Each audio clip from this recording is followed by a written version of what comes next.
Tabii bütün İslam aleminin başı sağ olsun, başta diyelim. Hepimizin başı sağ olsun. Din bir sen olarak bizler tabii ki çok üzgünüz. Bu kalleşçe bir saldırı, kalleşçe bir olay tabii ki kabul edilecek bir şey değildir. Lanetliyoruz, şiddetle lanetliyoruz.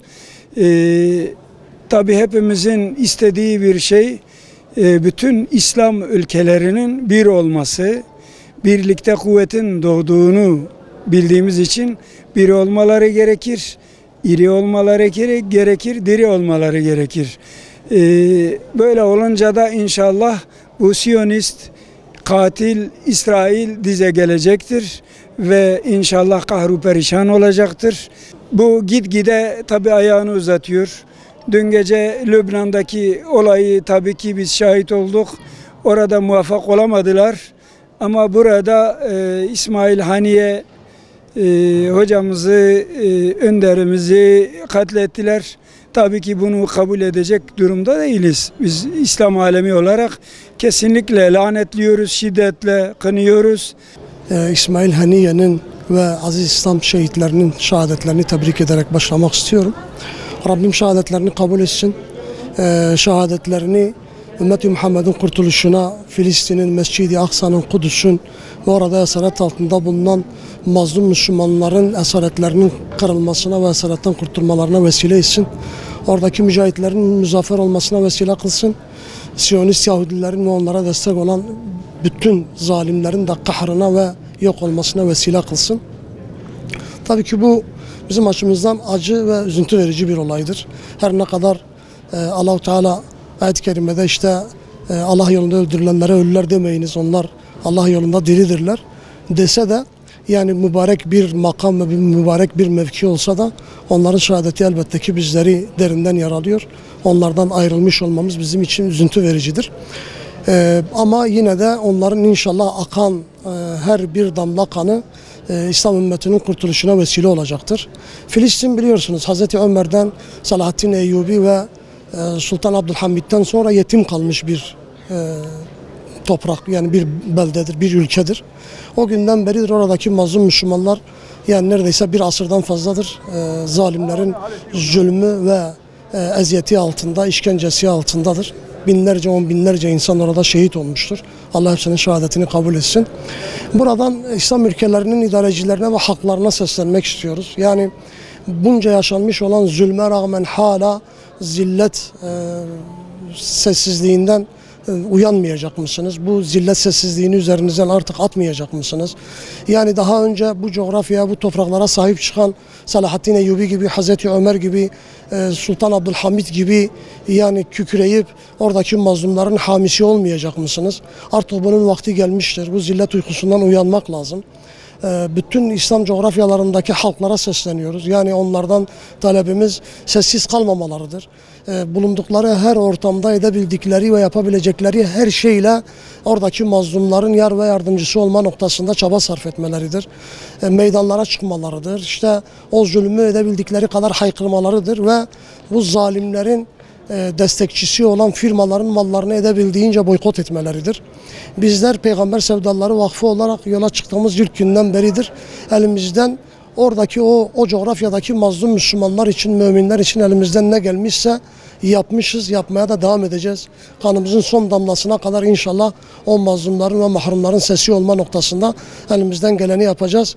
Bütün Müslümanlardan da gayretkeş olmalarını, azimli olmalarını, aralarındaki ihtilafları bir kenara bırakıp Ümmet-i Muhammed'in meselesiyle ilgilenmelerini, özellikle de İslam coğrafyasındaki bu katliamın önüne geçmelerini bekliyoruz.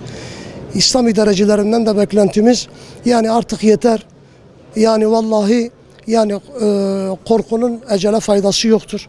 Yani korkarak ne ölümden geri kalabilecekler, ne de oradaki o mazlumların o arş-ı alayı titreten feryat ve figanlarının onlara ulaşmasından geri kalacaklar. Kanımız, canımız, ailemiz ve tüm evlerimiz Mescid-i Aksa'ya, Kudüs davasına feda olsun diyerek ülkesinin bekası, Müslümanların onuru için mücadele ederken kendisi de ailesinin ardından şehadete kavuşan İsmail Haniye'yi rahmetle yad ediyoruz. Şehit İsmail Haniye'nin bıraktığı mirasın izinden gitmeyi, her zaman istediği üzere Müslümanların vahdet çizgisi etrafında bir araya gelerek yeryüzünün en büyük terör yapısı, örgütü olan İsrail'e karşı topyekün bir mücadele ekseninde bir araya gelmeyi tüm Müslümanlara nasip etsin. Tabii bu hepimizin yüreklerini yakan ve bize çok ağır gelen bir alçakça terör eylemiydi. Bir suikasttı. İsmail Haniye şehadete kavuştu. Elbette İsrail arsız bir şekilde kürsülerden konuşturuldukça ve alçakça silahlandırıldıkça, yaptığı soykırımların hesabı sorulmadıkça yeryüzünde her yerde İsrail küresel bir tehdit olarak varlığını devam ettirecek ve insanlık hiçbir yerde güvenli bir zeminde hayatiyetini sürdüremeyecek. Dolayısıyla yeryüzünün tüm insanları için, tüm insanlık değerleri için büyük bir tehdit olan İsrail'e karşı çok ciddi, çok somut adımların atılması lazım. Biz tekrar Tahran'da katliama maruz kalan, şehadete erişen Şehit İsmail Haniye'nin şehadetini tebrik ediyor. Bu şehadetin Müslümanların uyanışına vesile olmasını, Mescid-i Aksa'nın özgürlüğüne giden yolu bereketlendirmesini Cenab-ı Hak'tan niyaz ediyoruz. Şehit İsmail Haniye'nin olayı bütün Müslümanlar için ve bütün ümmet için gerçekten büyük bir kayıptır.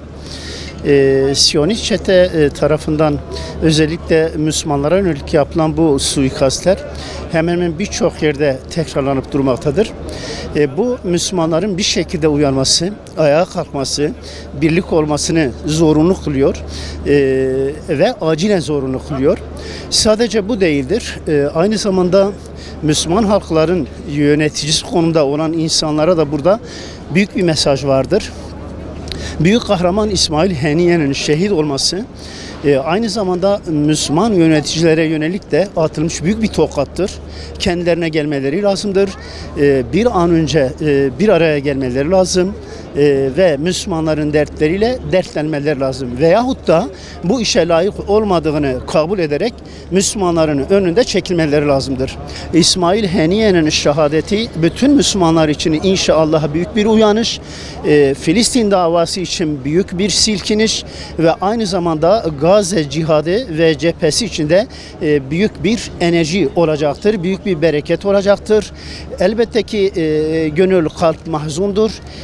Böyle büyük bir komutanın, büyük bir liderin, rehberin kaybı Müslümanlar için büyük bir kayıp, büyük bir değer kaybı.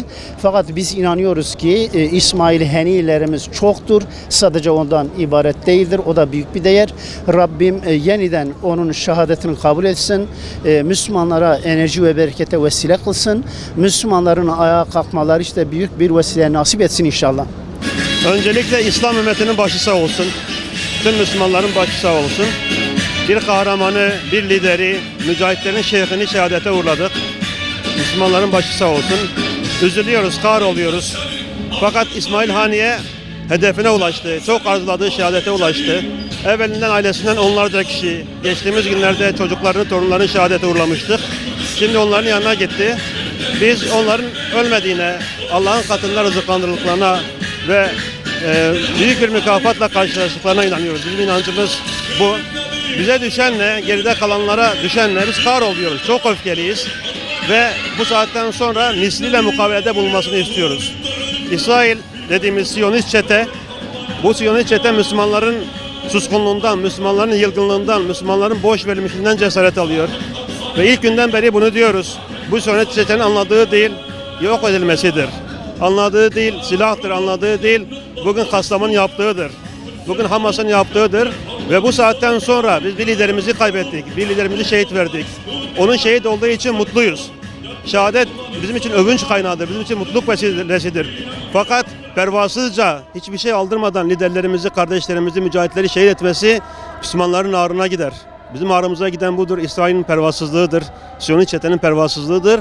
Ve Müslümanların artık uyanması gerekiyor. İnşallah Haniye'nin şehadeti, inşallah Aruri'nin şehadeti, inşallah Gazze'deki Kassam'ın mücadelesi bu uyanışı fitilini yakar. Müslümanları uyandırır ve Siyonist rejim inşallah bu milat olur. yeryüzünden silinir, tarihin çöplüğüne karışır.